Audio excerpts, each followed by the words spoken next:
Hi, my name is Peter Fisk. So Innovation Recoded is all about solving human problems with more creative insights and ingenuity.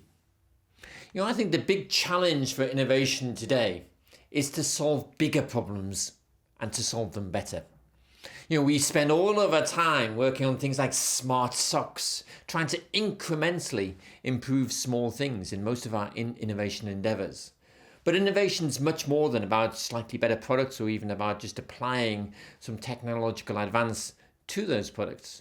It's really about how do we solve the big problems, the big problems in our world, the big challenges which we have.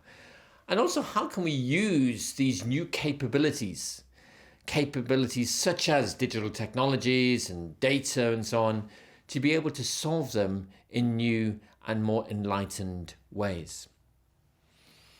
So let's start by thinking about ingenuity. It was the great guy, Ken Robinson, who really defined the difference between imagination, creativity, and innovation. He said imagination is about exploring new possibilities, and capturing them is new ideas. You have to codify them in some way. Creativity is about shaping and stretching the potential of new ideas, of existing ideas. But innovation is about taking existing ideas by this point and making them practical, or in the business world, making them profitable. So you need imagination to move forwards, to explore the new possibilities. And then you need creativity to actually stretch them and to apply them in some way before innovation takes hold and actually makes them happen. One great way to start off is to use the imagination sundial. This is a fantastic new tool. And it really looks at different ways in which you can be more imaginative. The space which you can kind of occupy in terms of ways of thinking. The places where you can go to bring people together or to be immersing yourselves in new environments, new ideas and cultures. The practices which allow you to be more imaginative, to stretch your mind, to see new possibilities. And the pacts which allow you to actually embrace that and to accept that into business and the existing rules by which we think and we work. So using the imagination sundial is a great starting point to be able to stretch yourselves and to be able to see something new and then to start to codify it. Great example of imagination comes from René Redzepi. He runs one of the world's best restaurants based in Copenhagen. Now, at Noma, he also has something called the Nordic Food Lab. And what he believes is that everything which we eat should come from nature, and we should use the things which are naturally around us in our local environments. So every day he goes out, and often he takes groups of people with him to educate them in terms of looking for whatever is available in the forests or in the countryside around Copenhagen. And then he'd come back and he'd spend the rest of the day preparing a menu, often sort of 20 courses of phenomenal, different tasting gastronomic delights, but actually preparing them in different ways. And thinking about how can you use the best of science and technology and cooking capabilities, but at the same time, how can you get the best out of nature and the connections within nature? But what innovators typically say is that actually the best way to start innovating is actually to say, what is the question I'm trying to answer? Hal Gregersen, a professor at MIT, he says that better questions are the real secret to leading to better innovation. And too often we kind of just have the wrong question and we work too fast in terms of just trying to get to the answer quickly. We do some brainstorming, as we're all familiar with. We slap a number of ideas onto a whiteboard. And then suddenly we can then spend the next number of months trying to make those quick half thought out ideas happen. Often we're solving the wrong problem. So finding out what is the right problem to solve is a creative challenge in itself. And there's a fantastic number of techniques called question bursts, for example, which are about really creatively exploring the question or the problem before you even move in towards solving the right problem.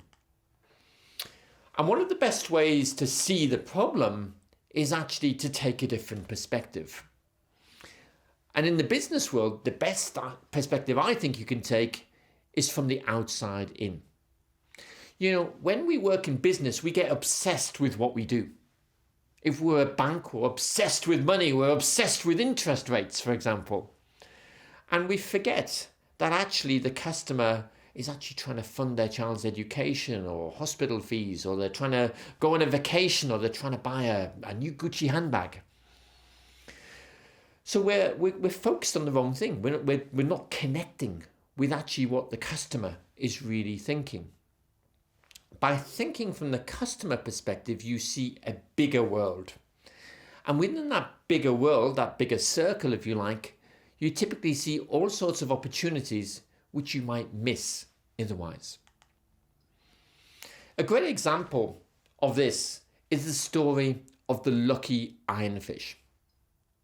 And the lucky ironfish story starts off in Cambodia, where a British guy was actually doing a PhD project in terms of looking at how could he relieve the rampant amounts of anemia or iron deficiency in that part of the world. And through lack of the best nutrition, he realized that many people were living in lives of iron deficiency or even dying from it. So how could he kind of solve that problem? Particularly in a world where, traditional medicines were expensive or inaccessible to many people. And he spent some time really looking at how can you solve that problem in a better way? What is it which is causing the deficiency, and how could you overcome the deficiency? And actually he realized one of the biggest problems by observing people was that actually people are no longer cooking in iron pots. Instead, they've moved to stainless steel pans. So what if they could revert to iron pots in some way? Well, actually they wouldn't, because they were too expensive or unwieldy. So he actually came across this idea of putting a lump of iron into their cooking pot. But then when he started doing this, most of the local Cambodian people reacted in horror. Why would I put a dirty lump of iron into the cooking pot? And he thought, well, how am I going to kind of engage them in terms of wanting to do that? So he kind of spent some time looking at the local culture. And he realized that actually one of the symbols of good luck within that local culture is the lucky iron fish, or the lucky fish rather. So what he then created was his iron lump in the shape of a fish. And then when he gave this lump of iron, now shaped as a fish, to people, they all understood that they want to put this into their pot because it could be lucky for them.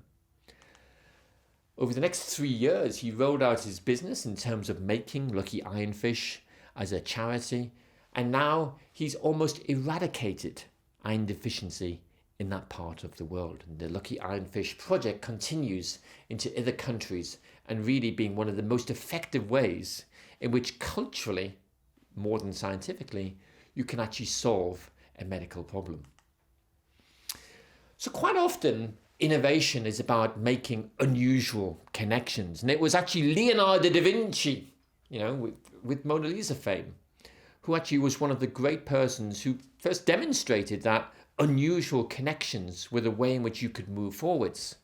He is an individual. He started off as a sculptor. His sculpting got better when he studied anatomy.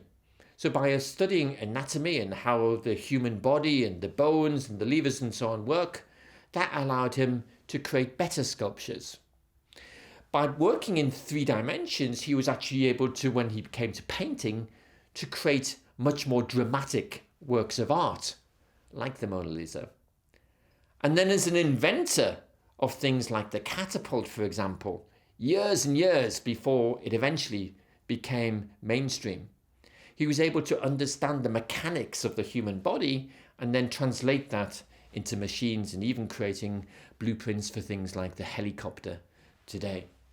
So making these unusual connections is really powerful. Tinker Hatfield, who is the chief designer of Nike, the sportswear company, the Air Jordan, which is the most successful sneaker of all time, actually finds its inspiration from the Georges Pompidou Center in Paris. And that ability to see a building which has actually got its inside outside in terms of its infrastructure on the outside of the building, he then said, well, how can I bring that to the shoe?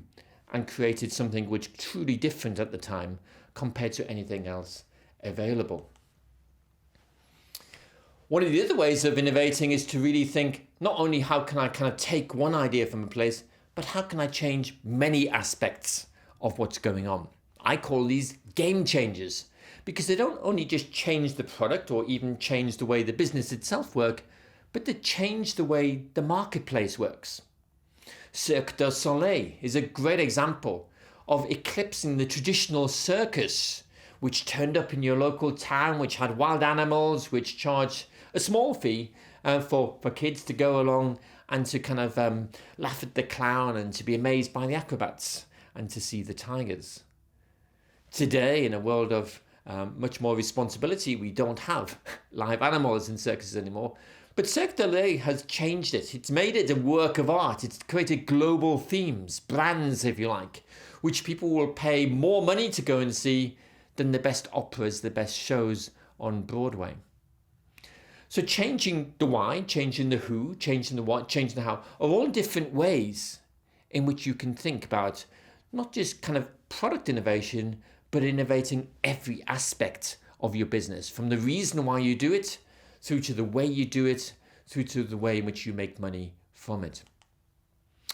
And technologies are often the answer behind allowing us to do some of these things. They're not the answer in themselves, but they enable us to move forwards in fundamentally new ways, particularly the connected technologies, the intelligent technologies of the fourth industrial revolution. But the real challenge is to connect humanity and technology together. To say, how can we innovate the way people work or to do things at the same time as we make the technology enabling of that new capability? So how can I make faster, better decisions? How can I carry in incredible heavy loads? How can I be superhuman, if you like, in some ways? So innovating the soft things, the human things, the cultural things, if you like, remember Lucky Ironfish, at the same time as innovating the technology becomes really, really important for us to think about. A great example of a human transformation comes from India.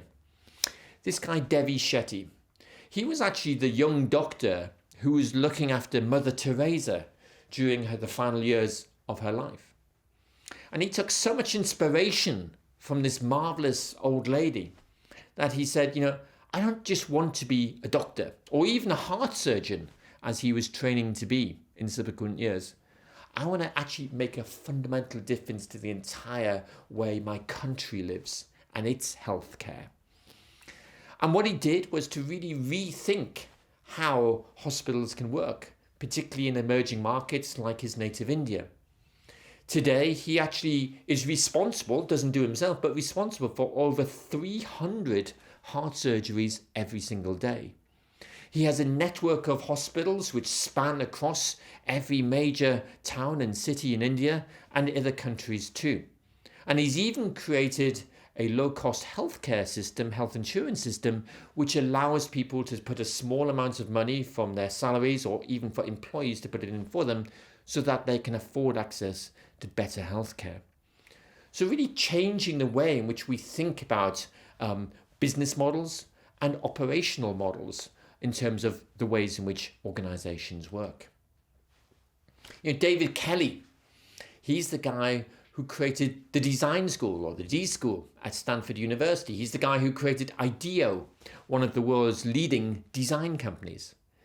He coined the phrase design thinking, which we know of today is not just about doing some research to say what do people want and then start creating a solution to it, but actually immersing yourselves in their world. Immersing yourselves in watching. How do people do their washing, for example? How do they kind of put things into the washing machine? How do they take them out? What's the challenge in drying them, or in terms of folding them or ironing them afterwards? And therefore, how could you solve that problem which they're having in different ways?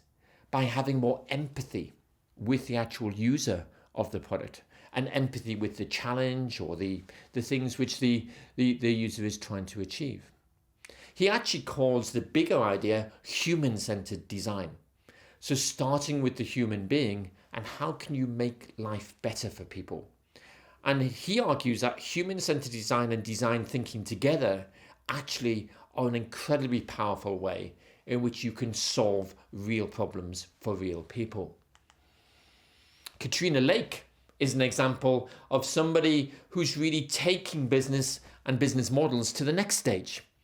She's in the business of retailing, fashion retailing, and she will send you a box of clothes every month. You subscribe to it, and this box is a set of different items, typically 10 to 15 items, which for a set fee, and you can choose different prices, you can choose from, and anything you don't want, you send back.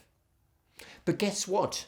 Every time somebody sends back stuff, she learns what they dislike. So she learns more and more from every single transaction each month in terms of what is it, the colors, the styles, the items which people like most. And so she can truly individualize using big data. She can truly individualize the box and the things inside it, which she sends to people each month. And human behavior is that typically once you've seen it and you've tried it on, you're more likely to keep it. And so she's made Stitch Fix an incredibly successful direct-to-consumer subscription-based service. And it's one example of many, many different ways in which you can innovate in business today. This was a model created by a company called Dublin, and it looks at the 10 different ways which typically you can innovate. Most companies spend most of their time focused on products and the product system, if you like. But actually, that's the least effective in terms of creating value or creating impact. The most effective ways, on one side, it's the customer experience and how you can engage the customer in that much more. So, for example, offering additional services beyond the product itself, be able to offer a better kind of style in which you deliver that service. But the most effective way, certainly from an economic value creation point of view, is actually by innovating the way in which you make money. Innovating the network, the system by which you work, innovating the processes by which you work, and most importantly, innovating the profit model, the revenue streams, the way in which people pay. And so innovating any one, or actually usually a combination of a number of these different types of innovation, is a great starting point to think about how truly can you move your business forward. And there are so many different types of business models. It's actually unlimited in terms of taking different ideas from different places. Some of the most popular, which I'm sure you're familiar with, start off from the razor and blades model, where you buy the razor at a very low price, or the Nespresso machine at a very low price, and then you pay a high fee for the razor or the coffee pods on a frequent basis, and you subscribe to that typically, but because you bought this razor, you keep buying the same brand of blades or the same brand of coffee. And many, many other business models exist in the world today, as you can see.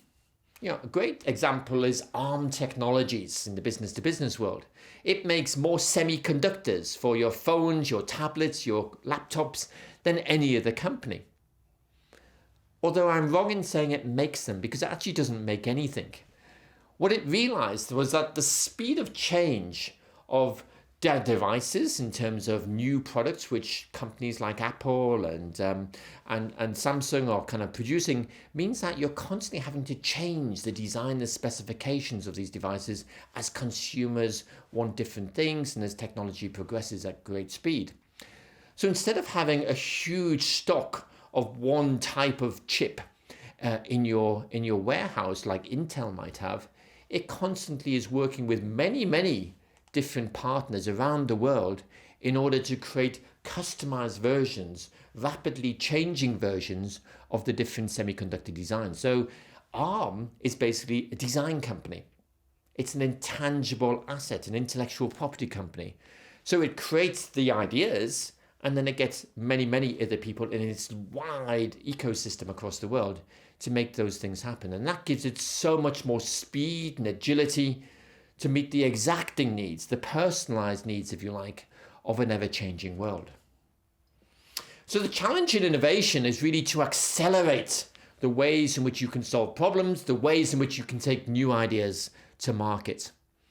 The best way to accelerate ideas to market is to have a better view of the future. You bring your people together, not just in your innovation team, but the strategic decision makers, the exec team, the strategy people, the finance people, the human resource people. Bring together your organization leaders with a better view as to where you're going next. To work from the future back so that you actually have a view as to what ultimately you're trying to get to, and you can build the capabilities and you can start to build the success model towards the future rather than just trying to drag out a bit more from today's business. Then find smarter ways to innovate. That might be through design thinking. It might be through framing things in different ways. It might be actually taking a concept and test and learning things very, very quickly, like the lean startup. Or it might be about thinking, how can you build platforms by which then you can constantly evolve different types of products and services from the same platform over time. And then have the ability to not just launch the product, that's really just the start, but to think about then how can you implement and scale that up over time. Because once you've launched a product, you're constantly learning what works and what doesn't work with real people. So how can you adapt it? How can you change it, or pivot as we call it?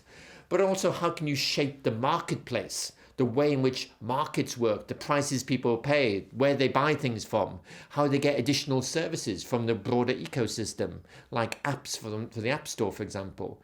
So how does that market evolve, and how can you innovate that marketplace over time as well to your advantage? And one final thought comes from the Moonshot Factory. The Moonshot Factory is a small building to the side of Google's main offices in California. It's a company which is set up to work on the big ideas, the things which the normal business weren't able or weren't prepared to even think about. And today, X, which is the name of the Moonshot Factory, is actually run by a guy called Astro Teller. He calls himself Captain of Moonshots, much better name than the CEO. And they're working on all sorts of crazy ideas. And this might be about ways in which you can mine the resources on asteroids as they're passing planet Earth, for example, or it might be in terms of hot air balloons, which can give unlimited Wi-Fi access to anybody who wants it around the world. But the interesting thing, there's lots of interesting things, but one of the really interesting things of the Moonshot Factory is when you walk into their building, you see lots and lots of clever people doing incredible experiments trying to solve big problems. But they have around the walls, they have this mantra, and it says, why be 10% better when you could be 10 times better? So just think about that. Most of us spend most of our time just trying to extend our existing products and services, our existing way of doing business. 10% sounds pretty good. If you had 10% growth, you're pretty happy with that. But actually, imagine if you had 10 times better. Imagine if you had 10 times more customers. Imagine if you were 10 times more profitable, if your costs were 10 times cheaper. And then you go, well, how can I do that? But actually, if you get that 10 times challenge, you probably actually start to solve the problem in different ways. Let me give you a challenge. If you had a car, and I gave you the challenge of I want that car to work one team, they have to improve the fuel efficiency, to go from 50 miles per gallon to 10% better, 55 miles per gallon. The other team, I'm going to say, how can you go from, say, 50 miles per gallon to 500 miles per gallon in terms of your fuel efficiency?